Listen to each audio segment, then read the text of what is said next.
Hello दोस्तों, स्वागत है आपका मेरे यूट्यूब चैनल में। तो आज का टॉपिक है बिजनेस लॉ का एक इम्पॉर्टेंट टॉपिक जिसका नाम है बोर्ड ऑफ डायरेक्टर्स, जिसे शॉर्ट में कहते हैं बीओडी। ठीक है, तो इसमें हम आपको बताएंगे कि कैसे आप अपने लॉ के पेपर में या बिजनेस के पेपर में, क्योंकि ये जो बीओडी का जो टॉपिक है ये आपके बिजनेस लॉ में भी आता है और आपके लॉ में भी आता है। कंपनी लॉ एक सब्जेक्ट है, उसमें भी ये आता है। तो आप इसको बीओडी, अगर आपको क्वेश्चन में आए कि what is BOD and what is his duties and what is his rights, अगर इस टाइप का अगर आपको क्वेश्चन आएगा तो आप क्या लिखेंगे? ठीक है, शुरू करते हैं। तो सबसे पहले इसमें एक टर्म आया है बीओडी। बीओडी अगर आपको पूछेगा तो आप कैसे बताएंगे कि बीओडी क्या है? बीओडी के लिए लिखता है the board of directors BOD of a company is a group of individuals elected by shareholders to oversee the management and may are key decisions regarding the company's operations and strategy. मतलब BOD ऐसा एक व्यक्ति होता है। BOD एक ऐसा समूह है जो कि इंडिविजुअल इलेक्टेड क्या होते हैं, जो शेयर होल्डर्स होते हैं। शेयर होल्डर मतलब होते हैं जिन लोगों की भी क्या होती है, हिस्सेदारी होती है। किसी भी कंपनी में क्या होते हैं, सारे शेयर होल्डर होते हैं जो कि क्या होते हैं, कंपनी में क्या करते हैं, निवेश करते हैं। तो उन्हीं में से एक ग्रुप, एक छोटा सा एक ग्रुप चुना जाता है जो कि इलेक्टेड होता है शेयर होल्डर द्वारा, जो कि पूरी कंपनी का मैनेजमेंट करता है। उसके जो बड़े डिसीजंस होते हैं और उसकी कंपनी का जो देख रेख करता है, यानी ओवरसी द मैनेजमेंट करता है। और कंपनी के जितने भी ऑपरेशंस होते हैं, जितने भी कंपनी स्ट्रेटेजी बनाती है, यानी जो भी कंपनी क्या बनाती है, एक रणनीति बनाती है। They act as the governing body of the company. वो एक ऐसा एक्ट करते हैं कि वो पूरी जो कंपनी है उसकी क्या है, गवर्निंग बॉडी है, जो उसको क्या करती है, गवर्न करती है। जैसे हमारी गवर्नमेंट है ना, जो हमें क्या करती है, हमें कंट्रोल करती है, गवर्न करती है। तो वैसे ही जो ये बीओडी होते हैं, जो बोर्ड ऑफ डायरेक्टर्स होते हैं, वो भी हमें क्या करते हैं, गवर्न करते हैं। तो जो कंपनी के जो बीओडी होते हैं वो प्रोवाइड करते हैं डायरेक्शन, कंपनी को डायरेक्शन करते हैं। ये ensuring that the company adheres to its mission, कि ये इंश्योर करते हैं कि जो कंपनी है वो अपने अपने जितने भी जो भी उसके एमओए है, एमओए क्या वीडियो इसके बाद आएगा, जो मेमोरेंडम ऑफ एसोसिएशन है, उसके हिसाब से ये कंपनी चल रही है कि नहीं चल रही है। और अपने जो मिशन है, अपने मिशन की ओर उसको क्या करते हैं, इंश्योर करते हैं। उसमें आपका ऑब्जेक्टिव है और जो उसकी लीगल ऑब्लिगेशन, जो उसकी विधिक ऑब्लिगेशन है, जितने भी क्या होती है उसकी लीगल ऑब्लिगेशन है।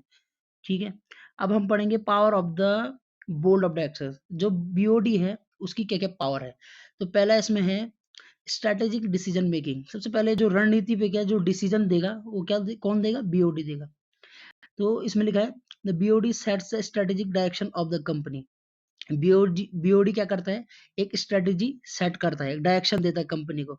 डिटरमाइनिंग लॉन्ग टर्म गोल्स, और डिटरमाइन करता है कि जो लॉन्ग टर्म गोल्स है कंपनी के, जिनको उन्हें क्या करना है, अचीव करना है अपनी कंपनी के लिए। ठीक है, सेकंड आता है इसका appointment and removal of executives. जितने भी कंपनी में होने वाले जो अपॉइंटमेंट्स हैं, जितने भी कर्मचारियों के जो क्या होते हैं, अपॉइंटमेंट होते हैं, उनको क्या करता है, उनको अपॉइंटमेंट करता है, उनका रिमूवल भी करता है। ठीक है, तो जैसे इसमें आता है द बोर्ड हैज अथॉरिटी, मतलब जो बोर्ड है उसके पास एक अथॉरिटी है कि वो किसी को अपॉइंट करेगा और किसको रिमूव करेगा, चाहे वो कंपनी के जो टॉप एग्जीक्यूटिव या वो कंपनी का एक टॉप एग्जीक्यूटिव क्यों ना हो। सच एज जैसे सीईओ, सीईओ का फुल फॉर्म होता है chief executive officer. CFO, chief financial officer. ये तो जो दोनों जो ये पद है, ये बहुत बड़े पद होते हैं किसी भी कंपनी में। और एंड अदर की ऑफिसर्स, और इसके अलावा और भी जितने भी क्या होते हैं, पद होते हैं। ठीक है, फिर थर्ड आता है हमारा फाइनेंशियल ओवरसाइट। तो फाइनेंशियल ओवरसाइट ये होता है जो भी वित्त का जो काम होता है, वित्त का मतलब जो फाइनेंशियल जो मैनेजमेंट होता है। जैसे बीओडी अप्रूव, वो सारे बजट अप्रूव करता है, जितने भी कंपनी के जो बजट होते हैं, अलग अलग सेक्टर को लेकर, अलग अलग मैनेजमेंट को लेकर, उनको क्या करता है, अप्रूव करता है। फाइनेंशियल स्टेटमेंट जितने भी क्या होती है, फाइनेंशियल पूरे ईयर की जो फाइनेंशियल स्टेटमेंट होती है, मेजर फाइनेंशियल डिसीजन, जो बड़े क्या होते हैं, मेजर फाइनेंशियल डिसीजन लिया जाता है बीओडी के द्वारा। They also oversee financial reporting and ensure, वो और इसके अलावा ये भी देखते हैं फाइनेंशियल रिपोर्टिंग कैसे चल रही है। और वो ये भी इंश्योर करते हैं कि ट्रांसपेरेंसी, कंपनी की जो क्या हो, एक ट्रांसपेरेंसी बने रही एंड एक्यूरेसी, और एक एक्यूरेसी बने रही फाइनेंशियल डिस्क्लोजर में। जो फाइनेंशियल जो डिस्क्लोजर है उसमें क्या बने रही, ट्रांसपेरेंसी बने रही। ठीक है, फिर चौथा आता है आपका इशूइंग शेयर्स। फिर जो बीओडी जो मेंबर्स होते हैं, बीओडी का एक चौथा काम क्या है कि वो शेयर्स को भी क्या करते हैं, इशू करते हैं। The board can authorise, board के पास ये ऑथराइजेशन है, ऑथराइज करती है कि इशुएंस ऑफ न्यू शेयर्स, कि जो नए शेयर्स हैं उनको कैसे करके हम क्या करें, इशू करें। जो नए क्या आ रहे हैं, निवेशक आ रहे हैं, नए क्या आ रहे हैं, शेयर होल्डर आ रहे हैं, तो हम कैसे करके वो करें, उनको क्या करें, शेयर को इशू करें। एंड अदर सिक्योरिटी, उसके अलावा other security subject of the company, जो कि कंपनी के सब्जेक्ट में है, जो कि आर्टिकल ऑफ एसोसिएशन यानी एओए में जो कि क्या है, लिखा हुआ है पूरा। और उसके उसके अलावा उसके जो रेलिवेंट लॉ है उसके अलावा, क्योंकि आपको पता है कंपनी कोई भी काम करेगी, जो एक ट्रू और एक रियल कंपनी होगी, वो पूरा किससे चलेगी, लॉ से चलेगी। वो लॉ के बियॉन्ड नहीं जाएगी, अल्ट्रा वायस नहीं होगी। तो इसलिए बीओडी मेंबर ये इशू करता है कि जो शेयर्स है उसका इशू, जो शेयर का जो इशू करना है वो एक तरीके से हो, एक प्रॉपर वे में हो, और जो उसके लॉज हो, रेलिवेंट लॉ, उनको भी ध्यान में रखते हुए चीजें करता है। फिर पांचवा आता है आपका डिविडेंड डिक्लेरेशन। डिविडेंड मतलब होता है लाभांश, जो कंपनी के जो शेयर होल्डर है उनको जो मिलता है, जो उनका जो प्रॉफिट होता है, जिसे हम क्या कहते हैं, डिविडेंड कहते हैं, जो कि लाभांश होता है। तो वो बीओडी मेंबर्स उसको भी पूरा ध्यान रखते हैं। The board decides whether to declare, board declare करता है कि जो डिविडेंड्स हैं शेयर होल्डर को अमाउंट में, किस अमाउंट में दिया जाए और उनको कब दिया जाए, ठीक है। तो ये भी क्या काम होता है, बीओडी का काम होता है। फिर चौथा आता है कॉर्पोरेट पॉलिसीज। फिर क्या होते हैं, कंपनियों की क्या होती है, कॉर्पोरेट पॉलिसी होती है। The BOD establishes policy on various matter. BOD अलग अलग मैटर्स पे क्या कर सकते हैं, पॉलिसीज बना सकता है, ठीक है।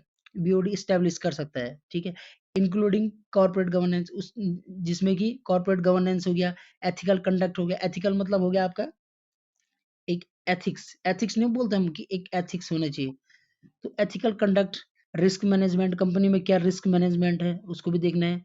एंड कंप्लाइंस, कि जो भी काम बीओडी द्वारा बताया गया है या जो कंपनी के मेमोरेंडम में बताया गया है उसका क्या हो, अनुपालन हो रहा है कि नहीं हो रहा है, तो इसे क्या बोलते हैं, compliance with legal and regulatory requirement, जो कि पूरी तरह से लीगल हो और रेगुलेटरी रिक्वायरमेंट्स। और इसके अलावा जो रेगुलेटरी मतलब जो रिक्वायरमेंट मतलब जो जरूरत है कंपनी को उस हिसाब से ये चले, ठीक है। तो ये होगी कॉर्पोरेट पॉलिसी। सातवां आता है मेजर कॉन्ट्रैक्ट्स एंड ट्रांजेक्शन। सातवां आता है मेजर कॉन्ट्रैक्ट एंड ट्रांजेक्शन, ठीक। तो इसमें क्या है, द बोर्ड रिव्यू करता है एंड अप्रूव करता है सिग्निफिकेंट कॉन्ट्रैक्ट्स, जो बड़े कॉन्ट्रैक्ट्स हैं। मर्जर, मर्जर मतलब होता है विलय। कई बार क्या होती है, कंपनियां क्या करती हैं, मर्जर करती हैं चीजों को, कंपनियां करती है मर्जर करती हैं, मिलाती हैं। एक्विजिशन, एक्विजिशन मतलब अधिग्रहण करती है। अदर मेजर ट्रांजेक्शन, इसके अलावा जो बड़े ट्रांजेक्शन होते हैं दैट अफेक्ट द कंपनी, जो कंपनी को प्रभावित करती है, कंपनी की जो स्ट्रक्चर है उसकी स्ट्रेटेजी को क्या करती है, प्रभावित करती है, ठीक है। फिर आता है रिस्क मैनेजमेंट।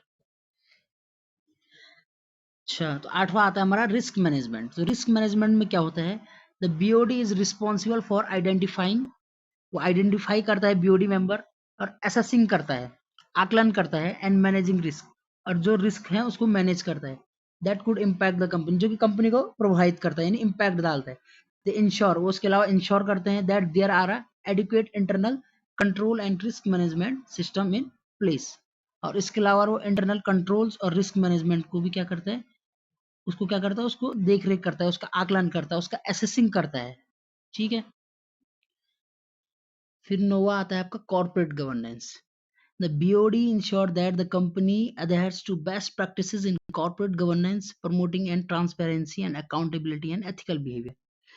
जो बीओडी मेंबर है वो इंश्योर करते हैं, जो कंपनी है, कंपनी के जितने भी कार्य हैं वो एमओए और एओ के द्वारा क्या हो, उसका अनुपालन हो, और बेस्ट प्रैक्टिसेस और अच्छी से अच्छी प्रैक्टिसेस हो कंपनी में, कॉर्पोरेट गवर्नेंस में, प्रमोटिंग ट्रांसपेरेंसी में, जो प्रमोशन है उसमें भी क्या हो, ट्रांसपेरेंसी हो, अकाउंटेबिलिटी हो, हर आदमी अपनी जिम्मेदारी को समझे, और एक एथिकल बिहेवियर, एक अच्छा क्या होना चाहिए, व्यवहार होना चाहिए, ठीक है। फिर दसवां आता है आपका सक्सेशन प्लानिंग। तो सक्सेशन प्लानिंग में क्या होता है, the BOD plans for the succession of key executive to ensure leadership accountability accountability and stability, ठीक।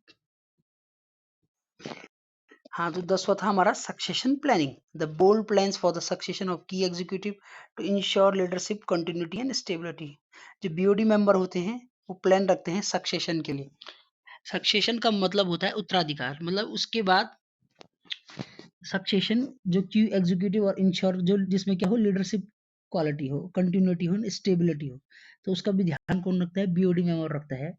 ठीक है। फिर 11वां आता है आपका regulatory compliance. The board ensure that the company complies with all relevant laws, कि जो भी काम हो, रेगुलेशन हो, जो उसका क्या हो, अनुपालन हो, क्या हो, पूरा रेलिवेंट लॉ के जो भी कार्य है या जो भी वर्क है वो क्या हो, रेलिवेंट लॉ के अंडर में हो, रेगुलेशन में हो और एक स्टैंडर्ड्स में हो। ठीक है। अब आता है हमारा duties of the board of directors. तो बीओडी की कुछ ड्यूटी भी होती है, अगर उनके राइट्स हैं तो उनकी क्या है, कुछ ड्यूटीज भी हैं। ठीक। ड्यूटी में आता है पहला फिड्यूशियरी ड्यूटी। फिड्यूशियरी ड्यूटी का मतलब होता है the directors must act in the best interest of the company. जो डायरेक्टर्स हैं वो कंपनी के लिए काम करे और कंपनी के जो बेस्ट इंटरेस्ट है उसके लिए काम करे, and its share holders putting the companies interest above their own. और जो कंपनी के जो शेयर होल्डर हैं उनके क्या करें, उनको क्या कि हाई प्रॉफिटेबल दे, उनको जो कंपनी के इंटरेस्ट है उसमें क्या करें, उनको योगदान दें, वो और ऊपर तक जाए, मतलब कंपनी क्या है, प्रॉफिटेबल काम करे। फिर दूसरा आता है आपका ड्यूटी ऑफ केयर। वो ड्यूटी ऑफ केयर में आएगा आपको कि director must perform their duty, कि डायरेक्टर अपनी ड्यूटी को परफॉर्म करे with care that reasonably prudent, जो कि एक रीजनेबली प्रूडेंट हो person would take a similar in circumstances. ठीक है। Making informed and well considered decision, जो डिसीजन हो क्या हो, मेकिंग इन्फॉर्म्ड हो एंड वेल कंसिडर्ड डिसीजंस हो। फिर आता है ड्यूटी ऑफ लॉयल्टी, कि जो बीओडी मेंबर्स हैं या जो डायरेक्टर है वो क्या करे, उसमें एक क्या हो, लॉयल्टी हो। डायरेक्टर मस्ट अवॉइड कॉन्फ्लिक्ट्स, वो जो कॉन्फ्लिक्ट है उनको अवॉइड करे, और interest and must not use the position of personal gain, वो बीओडी मेंबर की जो पोजीशन है उसका कोई क्या ना करे, कोई एडवांटेज ना ले सके, पर्सनल गेन, वो अपना एक खुद का एक क्या ना कर पाए, पर्सनल गेन ना कर पाए कंपनी से, मतलब कोई सीक्रेट प्रॉफिट वो ना करे। फिर चौथा आता है आपका ड्यूटी ऑफ गुड फेथ। ठीक है। डायरेक्टर मस्ट एक्ट ऑनेस्टली, जो डायरेक्टर है वो जो भी कार्य करे वो ऑनेस्टली करे, ईमानदारी से करे, विद इंटीग्रिटी, कंपनी का क्या करे, एकता पूर्वक चलाए, इंश्योर करे that their action benefit of the company and its share holder, वो एक इंश्योर करे कि जो प्रॉफिट है वो कंपनी के हित में और शेयर होल्डर के हित में रहे। ठीक है। उसके जो भी एक्शन हो बेनिफिट करे किसको, कंपनी और शेयर होल्डर। पांचवा आता है आपका ड्यूटी ऑफ कॉन्फिडेंशियलिटी, जो कंपनी के जितने भी क्या होती है कॉन्फिडेंशियल नॉलेज होती है या जितने भी उसके लीगल डॉक्यूमेंट्स हैं उन सब की क्या रखे, कॉन्फिडेंशियलिटी रखे।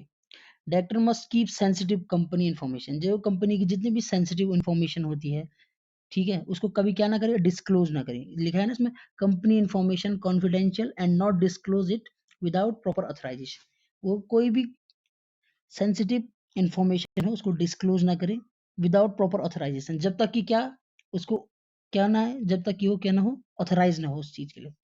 ठीक है। फिर लास्ट में है the board operate with in the framework of the companies article of association, जो बोर्ड है वो क्या करेगा, आर्टिकल ऑफ एसोसिएशन के हिसाब से क्या करेगा, फ्रेमवर्क करेगा। बाय लॉज, जो कि कानूनी रूप से बाय लॉज हो, एंड रेलिवेंट लॉ, जो उसके रेलिवेंट लॉज हैं और रेगुलेशन उस हिसाब से क्या हो, कंपनी का पूरा रेगुलेट हो। The effectiveness of a board can significantly influence a company's performance and its adherence to good corporate governance practice, जो कि कंपनी को क्या करेगा, एक अच्छा इन्फ्लुएंस करेगा, प्रभाव प्रभावित करेगा कंपनी की परफॉर्मेंस में और उसके पालन, जो कंपनी के जो काम है उसका पालन करने में, एंड गुड कॉर्पोरेट, जो कॉर्पोरेट का जो क्या होता है, गुड माना जाता है उसकी गवर्नेंस में और उसकी प्रैक्टिसेस में। तो ये था दोस्तों वीडियो बीओडी का। आशा करता हूँ कि आपको समझ में आया हो, और इसमें जो भी कुछ मेरे द्वारा गलती रह गई हो प्लीज़ मुझे बताइए, जहाँ पे आपको समझ में ना आया हो।